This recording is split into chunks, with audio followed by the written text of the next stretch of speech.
Hello, everyone. Hello, and welcome to the new Figurative Works tour at the first ever virtual edition of the Other Art Fair. My name is Bethany, and I'm a curator at Saatchi Art, the presenting partner of the fair. This year actually marks the Other Art Fair's 10th anniversary, so we are especially glad for you to join us from the comfort of your home. Today, I have the honor of speaking with three really impressive artists. I'll be highlighting three artists working across mediums who approach the human figure in ways that I find striking and original. Figurative work has time and time again asserted itself as an important genre in art, especially over the past few decades, as more artists than ever before have gained access and exposure in the art world. The human figure in particular has become an even more dynamic vehicle for conveying diverse narratives and experiences. So thanks very much in part to the accessibility and exposure provided by the internet. As we have a greater diversity of artists creating figurative works, now is a more exciting time than ever to collect this form of art and support these artists. So let's get started.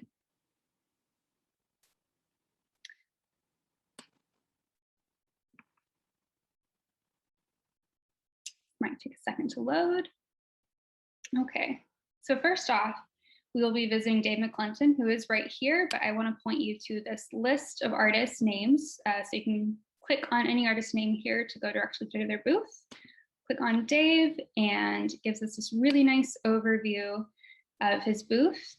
So, okay, Dave, if you want to get us started. And an actual physically made collage or a painting, but these are all digital. So for our collectors who may not be aware, could you speak a little bit to that process of digital collage and how these are printed and what the finished look? Sure. So it's it's archival pigment on 100% cotton paper. Mm-hmm. So it's in the industry it's considered museum quality, archival quality. So that's really important to me, that the piece is going to be, it'll be around for 100 years. So that's really important. The edition strategy is despite the fact that it's digital, and that I could print thousands of them, I only print one or two or three per piece per size, because I want that built-in sense of value there. So that's addressing some of the digital aspect of it too. The other part of it is how they're being built. I may have 40 or 50 hours in each piece, because I'm meticulously, sculpting the shape of the head. I'm, positioning things and looking for textures that feel like, that get across the message I may want to get across. And it's in Photoshop. I'm sitting in front of a computer. And that's also speaks to when this hit me to make art. As I said, I'm a graphic designer. The tool was right here in front of me. Mm-hmm. To use the tool I use to make a living, I just decided to use that very same tool to make art. So imagine that each piece you're looking at probably has 30, 40, maybe 50 individual layers or images in them. Each eye might have 6 or 7 layers of images just to make the eye. So it's a pretty involved, detailed process. Yeah, you mentioned sculpting. I think that's actually, despite the fact that this is all done on a computer, that's a great way to describe how you create these figures, since you're using such disparate source material, and the finished works really do have presence and depth. And I think sculpting is an excellent way to describe it. Lastly, before we move on, you've mentioned that the conversations that viewers bring to the work becomes an integral part of the work itself. So I'm wondering if you can share, first of all, how you hope viewers relate to these, and then any notable responses that you've had from viewers maybe stick out to you. So at the Other Art Fair in Dallas in 2019, I had about 10 or 12 pieces up, and there was one piece in particular, and it involved a noose around the neck. Mm-hmm. It was a business suit, and then there was a noose, not unlike that one right there that you're really close to. It wasn't this piece, but it was pretty similar, and it was just over my shoulder, and so I could tell when people walked by which one they were looking at. And that was the one that they all, when they did look at it, they stopped. And it was really interesting, the not to draw this specific line, but Black people would look at it and acknowledge it. They would look at me, they would look back at the art, and then they would nod and go, yeah, yeah. And and they would go on. Mhm. It was other people who decided to stop and either talk about it or have an argument about it. So that 4 days at the fair was great because it really was like defending a dissertation for 4 days. Mhm. And I came away from those conversations talking about race, feeling really good about the art because it might have been a conversation between me and a 65-year-old white woman. We're talking about race, and we never would have had that conversation if it weren't for Yeah. the art. Like, you're not just going to randomly walk up to somebody on the street and start talking about race, right? But in a gallery setting with art on the wall, and it's screaming to have somebody talk about it, that's where I think it's fantastic because she walked away feeling slightly different about things, and she had some perspective for me that I wasn't aware of. So it was just this great opportunity for two minds to sort of meld over something, which was a piece of art that, again, because of our places in the society, we just never would have spoken. I don't even think, you know what I mean? Right. So I love the idea that she has a slightly different perception of what a Black man is. And it's all because of a piece of art. That is one of the most important functions, I think, as I mentioned in the intro, that figurative works can have today as a conversation starter. Well, congratulations on a really beautiful and really powerful selection of works here. Thank you. Yeah, we're going to hop over to another artist in room one. We have Therese Mulgrew next. So let's see, take a second to load. All right, here we go. So Therese is joining us from Chicago. I want to note that she was actually named one of Saatchi Art's 35 under 35 Rising Stars in our 2020 report. It's our most prestigious recognition of up-and-coming artists. So we're really happy to feature her today. Therese, see your video's on and looks like you're ready to join. So, all right, so to start us off, Therese, would you mind just telling us a little bit about yourself and your journey to where you are today as an artist? Yeah, so I grew up in a family of painters, so I was kind of always surrounded by it, which naturally made me go the opposite way. So for many, many years, I kind of tried everything else and avoided painting and visual art altogether. And I was living in New York, working in the fashion industry, and at one point just decided, I guess it was 2019, I decided to take a painting class at the Art Students League and just absolutely fell in love with it. So kind of quit my job and left my life and decided that it was something that I kind of wanted to devote all of my time to, which is what I've been doing since. Yeah. Yeah, it's a really young career. It's exciting state. It's an exciting state. So the thing, this is just such, I mean, I would just describe these color palettes as just electrified. And actually, and I do want to point out to our visitors too, that it's very important to take the time to explore for a bit, because I noticed something here that I didn't notice before until I had looked through your booth, is that we have this great, and your works have such a cinematic but also stage-like quality. We have this great large-scale portrait here of Beatrice, and then over here, I assume we have Beatrice's cherry cocktail, a close-up of the figure, and then over here we have what stands alone as a really dramatic still life, but we see from this painting that Beatrice was perhaps just here moments ago. So can you tell me a bit about these narratives that you set up in your art and what went into that arrangement? Yeah, so it's definitely, I really appreciate that you see my work as narrative and cinematic, because those are definitely, I definitely pull from, I get a lot of inspiration from film and from photography, especially since I was in the fashion photo industry for so long, and being in that world, I really started to kind of understand lighting and understand color in a different way. Yeah, and so when making these series, I really liked the idea of doing a few larger scale paintings that kind of had all of these different elements together, and then to have smaller sort of cropped photos of or paintings of just like the little details to kind of Right. Yeah, to kind of bring it all together. Yeah, they're so rich, and one of the things that that I think you can recognize with Therese Mulgrew by that rich lighting source in particular. So it's interesting that was informed by your background in fashion. I just feel like you can just feel like the warmth coming off of these models, and it's really rich. And so speaking of the models, most importantly, so can you tell us who are these people that you paint? Yeah, so most of them are just close friends and family who will allow me to paint them.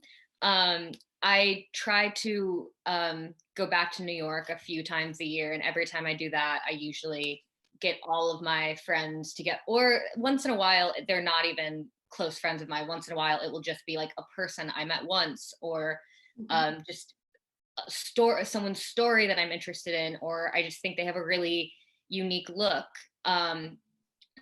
So once in a while, I'll paint someone just based on meeting them once, or a friend of a friend kind of introducing me to them. But most of the time, they're really close to me, and that feels kind of that's been important for me in my process, because it kind of helps the work to feel a little bit autobiographical. It feels like even though I'm painting other people, these are extensions of me. They're extensions of my relationship and my story. So yeah, it's kind of, it's mostly people that I have some kind of relationship with, though. It's quite autobiographical. Yeah. So when you set out to paint a portrait of someone, what aspects of them do you aim to highlight, and how do you determine that? I think the most important thing for me is that they feel as comfortable as possible. So the way I work is that I do a photo shoot. I'll take a million photos. I'll just, and then I'll pick a photo and work from that directly. But what I really hope to get out of the model is I want them to feel, I usually say when I set them down, like pretend like we're just going to sit down and we're going to have a long, deep conversation. And I just want you to feel really comfortable in the position that you are. Like, I want to kind of capture a moment of you sort of feeling the most yourself. So because so much of my work is about vulnerability and intimacy, I need that vulnerability and intimacy during the actual shoot. Okay. Yeah. Yeah, and I mean, obviously, like some of these, I mean, you have quite a few quite intimate scenes. So can you tell me about what it's like to go about staging a work like this versus maybe a more traditional or reserved portrait? What was that like approaching that kind of subject matter for the first time? A lot of the time, so usually I'll have an idea of what I want. So I'll get them set up either on a couch, or in the case of that, I just had them just laying down on this black sheet and just kind of allow them to kind of naturally form into where they feel most comfortable.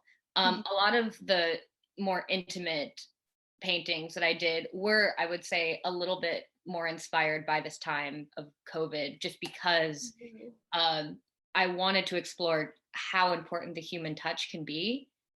And the paintings of the people who are alone, I also wanted to explore their solitude and what this time has kind of meant for them. So the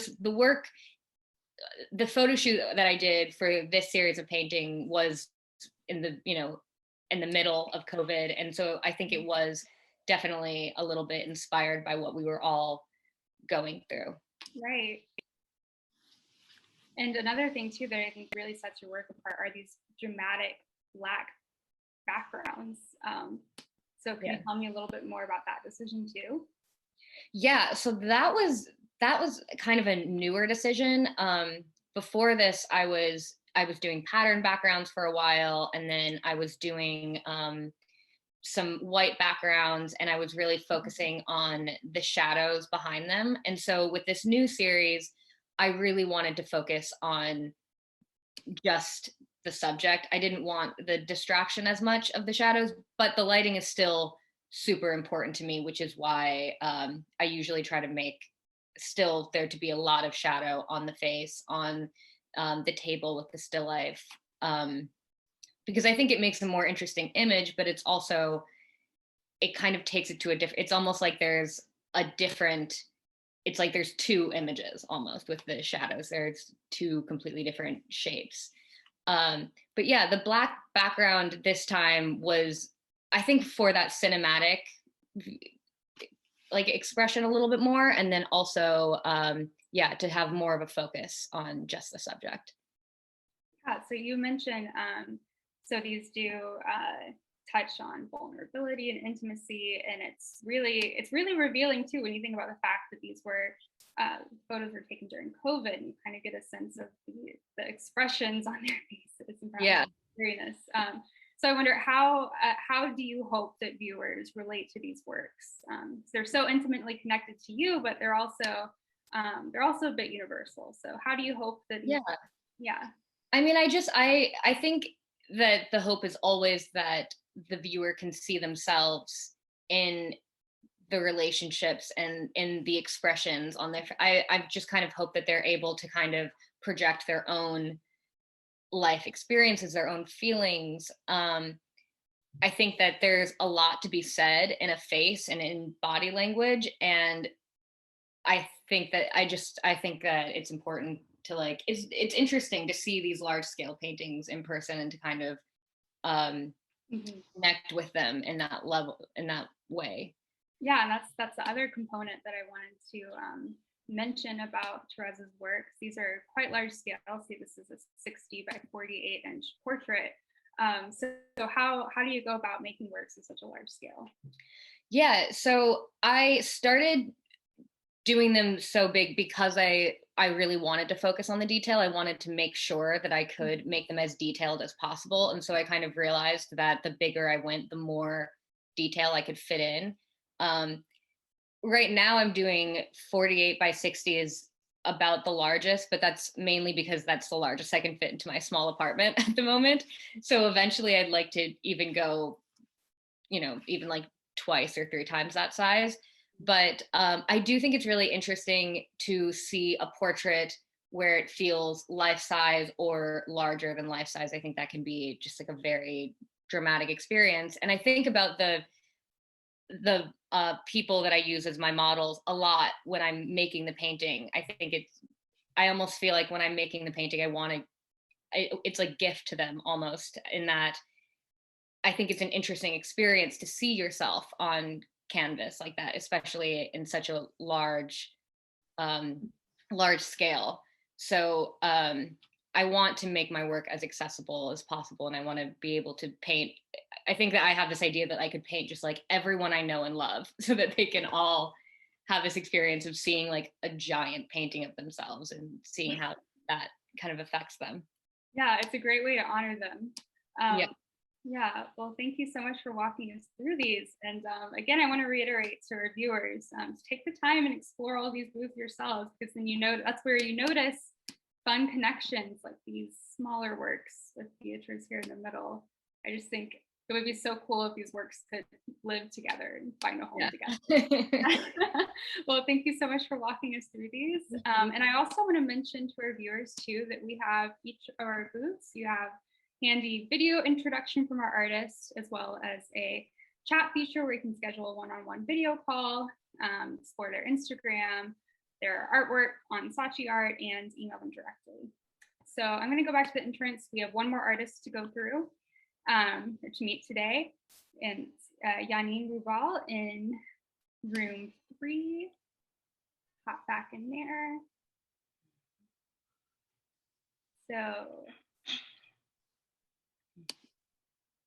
let's see, Janine, wonderful. So Janine, if you want to go ahead and jump on. Hi. Hi, Janine. We're doing it. So I just want to show everyone a quick little overview of this. I mean, this also what I would describe as like really electric colors and compositions.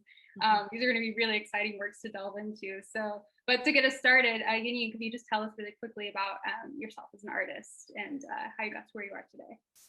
Okay, I was born in Hermosillo, Mexico. I currently reside in Mexico City. I moved here 8 years ago to pursue a career as an artist. I was an art school dropout. And I lived in LA for a while where I took some courses, and that's where I realized I wanted to do this full time.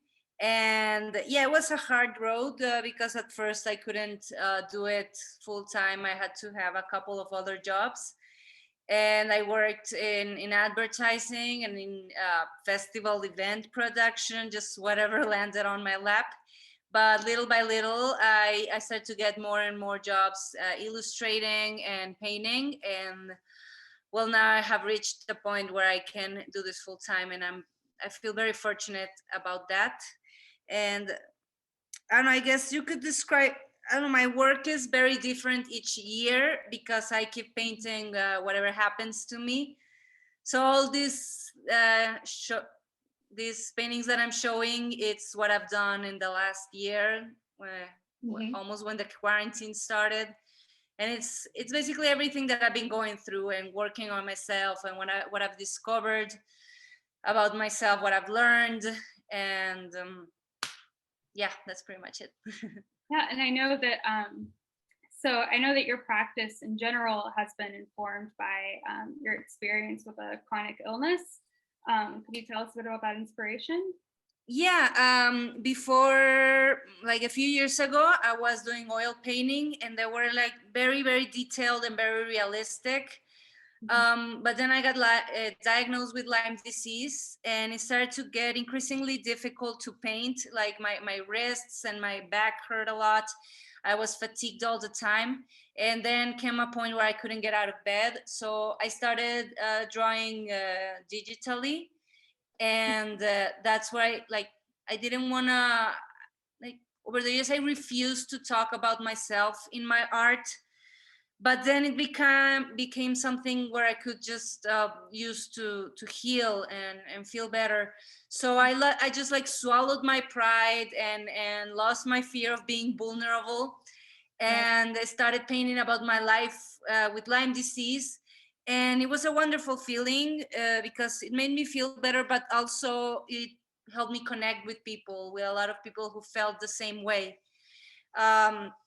So my new work doesn't talk about Lyme anymore because I've been feeling like I'm in remission. I've been in remission for a year and a half now.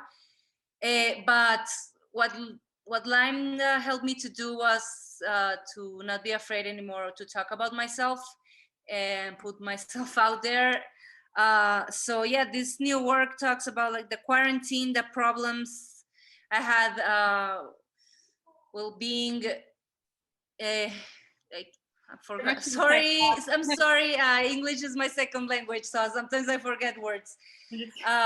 But yeah, I was in a house with my whole family in my hometown, and at first I was going crazy because I couldn't get any time to myself. And then my marriage fell apart, and yeah, it was like a huge crisis, personal crisis. But I came out of the other side a lot stronger, and I've never been better with my family. And yeah, so all of these paintings is what I was going through emotionally through all that period. And some of the new ones are just me rediscovering myself and finding new strengths and new tools and new parts about myself that I didn't know. Yeah, I was going to say these have much more of a psychological dimension due to your experiences in COVID or during COVID. I will say for anyone who takes a look at Yanin's Saatchi art profile, you might notice that you said that your work changes year to year. It's very autobiographical and based on where you are at the time. Your previous bodies of work were much more subdued and quieter, both in terms of colors and compositions. But these are very loud and very, very confrontational. So could you tell me a little bit about that shift in your style? Well, that was actually accidental. It was a happy accident, like Bob Ross would say.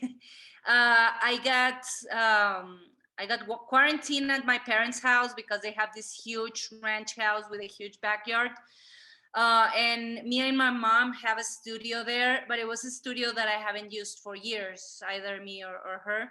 So, and all the stores were closed and I was really aching to paint. So I had to use whatever was available there, but all of the paints were like 8-9 years old. So I just opened everything and see what was still usable. And it was a color palette that I wouldn't have chosen, but it forced me to get out of my comfort zone. Mm-hmm. And then I just discovered, like, wow, this is amazing. Why I haven't been doing this before? Mm-hmm. And yeah, I just lost the fear to just mix the colors in crazy ways. And now that I'm back in Mexico City and have access to art stores, I just kept buying the same paints and the same color palette because I fell in love with it. Yeah, it ended up being a fun challenge, and I think you really opened up your viewers to some other dimensions, I would say. and that is the next thing I want to touch on. So you'll notice, looking through Gunny's work, you have a pretty consistent vocabulary of symbols, deserts, lightning, disembodied eyes. I'm wondering if you can tell us a little bit about what these symbols mean, or if they're up to the viewer, and how they serve your work. Well, the cacti in the desert, it's home. It represents home and where I grew up, because I grew up in the Sonoran desert. And for me, it's like a source of conflict, of beauty and pain, because I never loved it there. I never felt like I fitted in. So yeah, that's a very obvious painting about that, like somebody who doesn't fit in the place what they're at. And but now I've made my peace with that place, and now I feel like one of my newest paintings, that it's not here in the exhibition, but it's in my profile, talks about how I never fitted in the desert, but it fits in me. It always be part of who I am.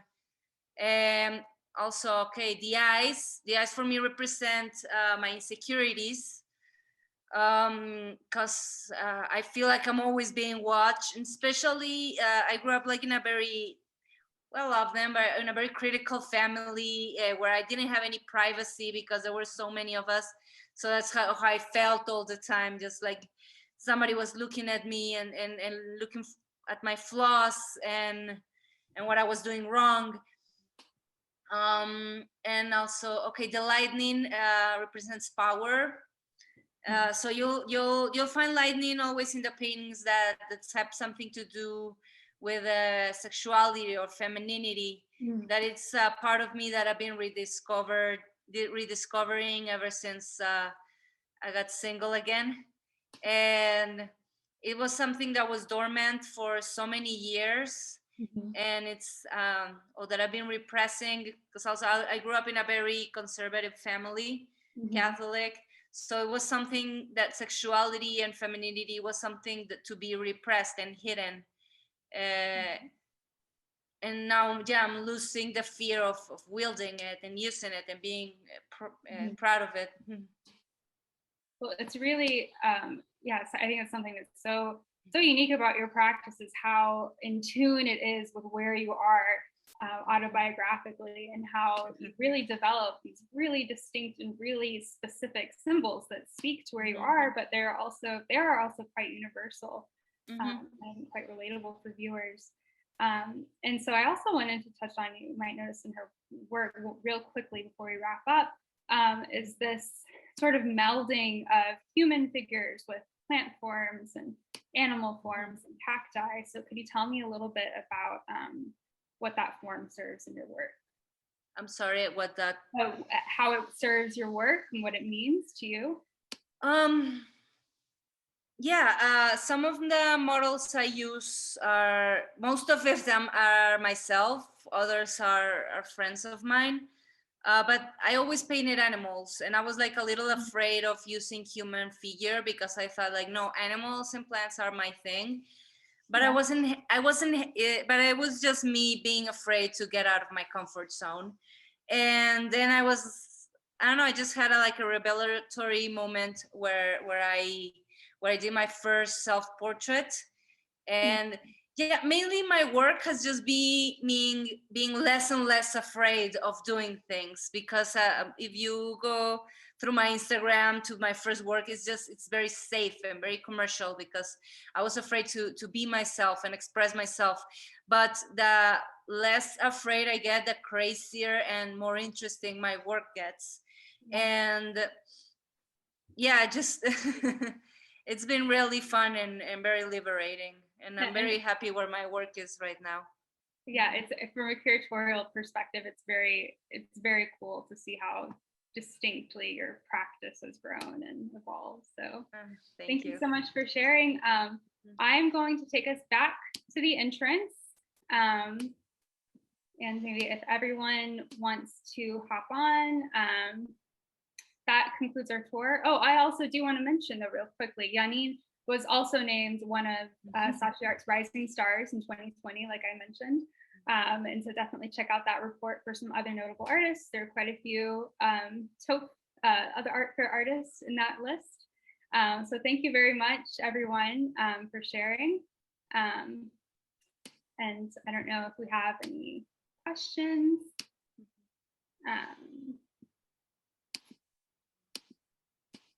Looks like, I believe this was a question about Dave's work.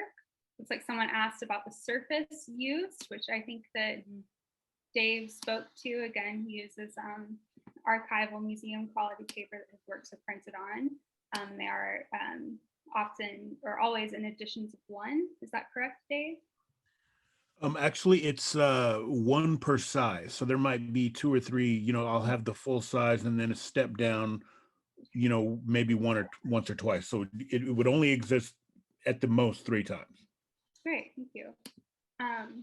Well, I believe if we don't have any other questions, let's see. I believe that's all we have for today. So thank you so much, everyone, again, for joining us. Thank you to the artists. I hope everyone takes time to explore the fair a little bit more before we close tomorrow.